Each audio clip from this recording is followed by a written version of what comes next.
It's day 2 of the International Dilemmas of Humanity Conference in Johannesburg. The first day was dominated by calls to support Palestinian people.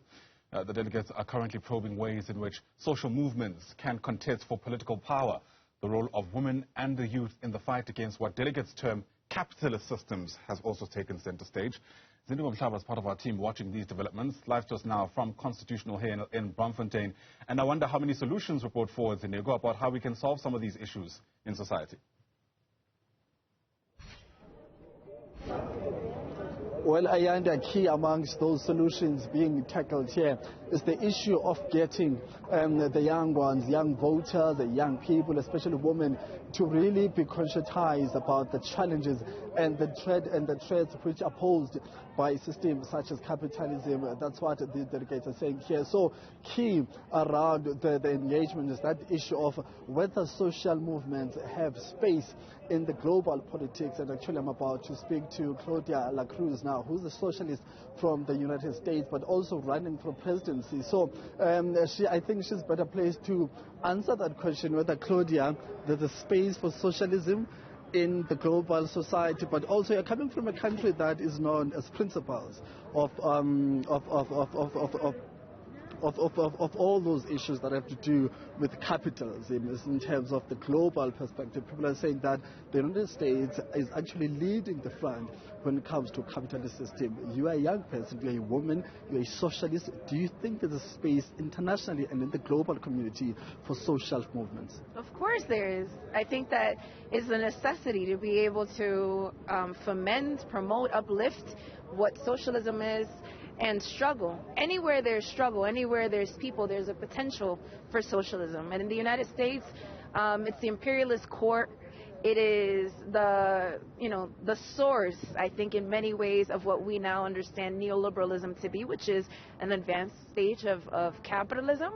We have a strong movement of young people who are coming to socialist ideology and are finding their place in social movement. And so I am most definitely of the knowing and understanding that, again, wherever there's class struggle, there's a potential for socialism to be built. All right, talk to us about the struggles that people on the ground, whether you are in the US or in Africa or Asia, the issues people are facing on the ground. Key amongst those is poverty, is access to education or health care.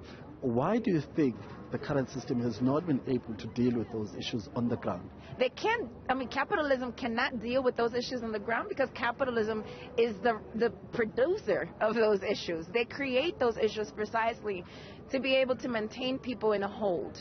My understanding of it is, for as long as you keep people poor, you'll also keep them in the grind of attempting to become capitalists.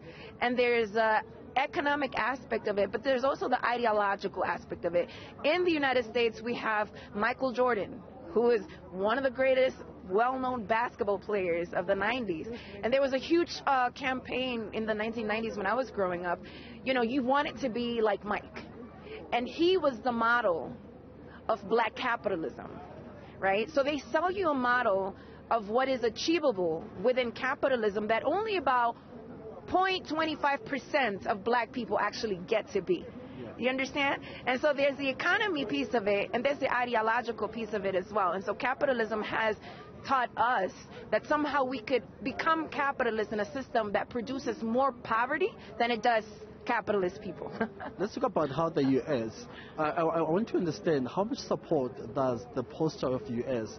on these current wars that are taking place globally, the Ukraine, Russia, but also now the attack on Palestine by Israel. How much support does the government have on the ground? Is this the view that you guys share on the ground? No, most people are very much fed up with the U.S. government, with any administration, be them Trump and the Republicans or be them Biden and the Democrats.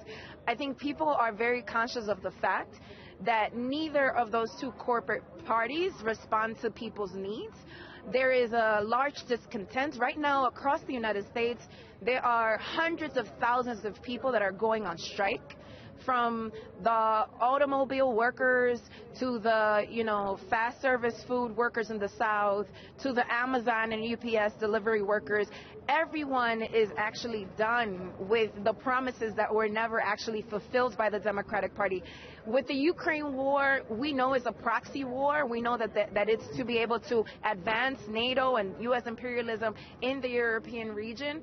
We understand that there are trillions of dollars that are being divested into war that could be utilized for social good. So the majority of people are actually not in any way, shape, or form supportive of the actions that the U.S. government has taken. Thank you very much, Claudia, for your time. You're very welcome. Thank you.